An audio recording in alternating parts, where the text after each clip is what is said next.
হরে কৃষ্ণ। আমার সকল সনাতনী ভাই বন্ধু চরণে এবং সাধুগুরু বৈষ্ণবের চরণে আমার কোটি কোটি প্রণাম। আজকে আপনাদের আমি বলবো যোগিনী একাদশীর ব্রত মাহাত্ম্য কথা।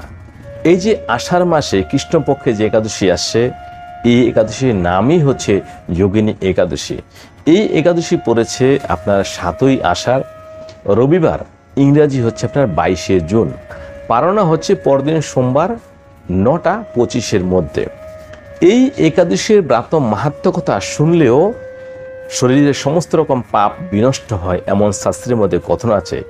যদি কোনো ব্যক্তি 88,000 ব্রাহ্মণকে অন্ন ভোজন করায়, তাহলে যে পুণ্যফল লাভ হয়, শুধুমাত্র এই একাদশীর ব্রতটা সঠিকভাবে পালন করলে এই সমপুণ্য ফল লাভের অধিকারী হন।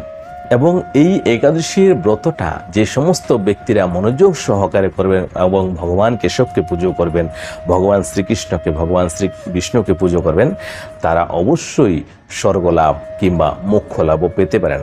এই একাদশীর ব্রত মাহাত্ম্য কথা এতটাই গভীর, আপনি যদি শোনেন তাহলে বুঝতে পারবেন যে আপনি এই সমস্ত পাপ অবশ্যই কোনো না কোনো সময় হয়তো নিজেও করেছেন, তাহলেও সেই পাপ থেকে আপনি মুক্তি পেতে পারেন। সেই জন্য এই ব্রত মাহাত্ম্য কথাটা আজকে অবশ্যই শ্রবণ করুন। কোনো এক সময় অলকানগরের মধ্যে রাজাধিরাজ কুবেরজি বাস করতেন। সেখানে উনি রাজত্ব করতেন। উনি কিন্তু শিব ভক্ত ছিলেন। তো যেহেতু উনি রাজা ছিলেন, ওনার কিছু সেবক ছিল। তো একজন হেমমালী নামে তার সেবক ছিলেন, যিনি কিনা ওনার পূজার জন্য মানসরোবর থেকে প্রতিদিন ফুল এনে দিতেন। সেই যক্ষের একজন স্ত্রী ছিল, সেই স্ত্রীর নাম ছিল বিশালাক্ষী। উনি স্ত্রীতে খুবই আসক্ত ছিলেন, অর্থাৎ কামে মুগ্ধ ছিলেন। উনি সবসময় কাম সুখ অনুভব করতেন এবং খুব ভালোবাসতেন, অর্থাৎ স্ত্রীতে খুবই লিপ্ত ছিলেন। তো কোনো একদিন উনি ফুল আনতে যায় মানসরোবরে। ফুল আনতে যাওয়ার সময় উনি কি করেছেন, চলে গেছেন নিজের গৃহের মধ্যে। নিজের স্ত্রীর সাথে প্রেম আলাপ করছেন এবং সেখানে গিয়ে কাম বসে উনি লিপ্ত হয়ে গেছেন। তো কামে যখন আসক্ত হয়ে গেছেন, উনি ভুলে গেছেন যে ওনার জন্য পূজা করার জন্য ওনার রাজা অর্থাৎ কুবের মহারাজ অপেক্ষা করছেন। এইভাবে অপেক্ষা করতে করতে ওনার দুপুর হয়ে গেল, তখনও সেই যক্ষ আসলেন না।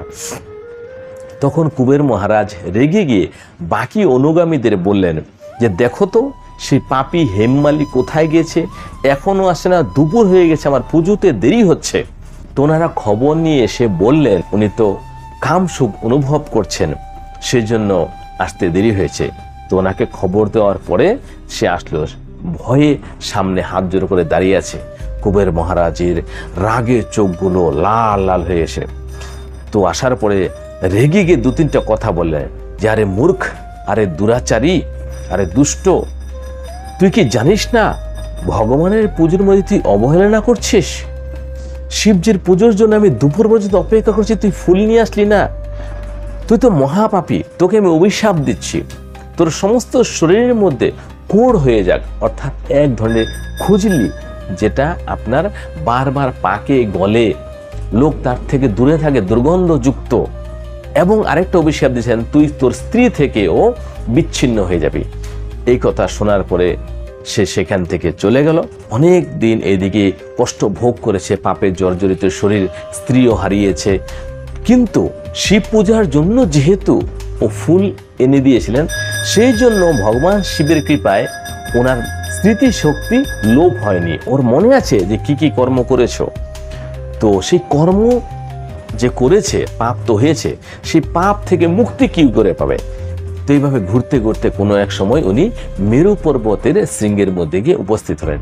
সেখানে গিয়ে দেখলেন মহামুনি ঋষি, একজন ঋষি মার্কণ্ড সেখানে তপস্যা করছেন, ভগবানের ধ্যান করছেন। তো ওনাকে দেখে উনি সাষ্টাঙ্গ প্রণাম করলেন। তারপরে ঋষি মার্কণ্ড বললেন, তুই এমন কি পাপ করেছিস যে তোর শরীর এত ঘৃণিত লাগছে?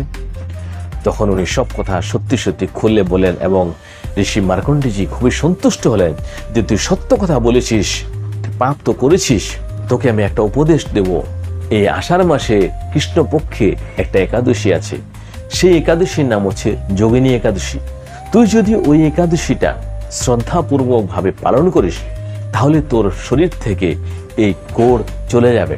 পায়ের কাছে পড়ে আছে মহামুনিকে, মানে কি বলবো, আর বলার মতো তার মুখে শব্দ নেই। তখন মহামুনি বুঝতে পারলেন যে খুবই দুঃখিত এবং অন্তরে আনন্দিত হচ্ছে, কেন সে বুঝতে পারছে মুক্তির পথ উনি দেখিয়েছেন। তো ওনাকে ধরে উনি উঠিয়েছে। উঠানোর পরে উনি অতি প্রসন্ন হলো যে আমি মুক্তির পথ পেয়ে গেছি। কেননা মুনি ঋষিরা, সাধু সন্তেরা মানুষের জনগণের কল্যাণের কথা ছাড়া কিছুই ভাবে না। তো ভগবান শ্রীকৃষ্ণ বললেন যে এই একাদশী পালন করার পরে সে কোর থেকে মুক্ত হয়ে গেছিল। এবং এই সমস্ত পাপে যারা লিপ্ত হয়েছেন এবং এই সমস্ত অসুখে যারা জর্জরিত আছেন, তারাও যদি ভগবানকে বিশ্বাস করে এই একাদশীর ব্রতটা নিয়ম নিষ্ঠাপূর্বকভাবে পালন করে ভগবান শ্রীকৃষ্ণর বা ভগবান শ্রী বিষ্ণুর পূজন করেন, তাহলে এটুকু আমাদের বিশ্বাস যে অবশ্যই আপনি এই রোগ থেকে মুক্তি পাবেন। এবং অবশেষে বলা হয়েছে যে একাদশীর ব্রত করে যে পুণ্য ফল লাভ হবে আপনার, যদি কোনো ব্যক্তি 88,000 ব্রাহ্মণকে অন্ন ভোজন করায়, তাহলে যে পুণ্য লাভ হয় শুধুই একাদশী ব্রতটা পালন করলে সেই পুণ্য লাভ হয়। এবং এটাও বলা হয়েছে যদি কেউ এই একাদশীর দিনে একাদশীর ব্রত মাহাত্ম্য কথাটা শুনে বা পড়ে, সে সমস্ত পাপ থেকে মুক্ত হয়ে যায়। হরে কৃষ্ণ হরে কৃষ্ণ। আজকে এখানে শেষ করছি।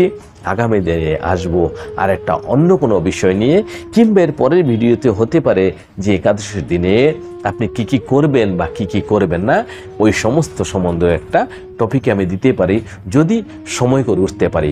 এই সনাতনী চ্যানেল যদি আপনি প্রথমবার হন, তাহলে অবশ্যই সাবস্ক্রাইব করে নেবেন। হরে কৃষ্ণ হরে কৃষ্ণ।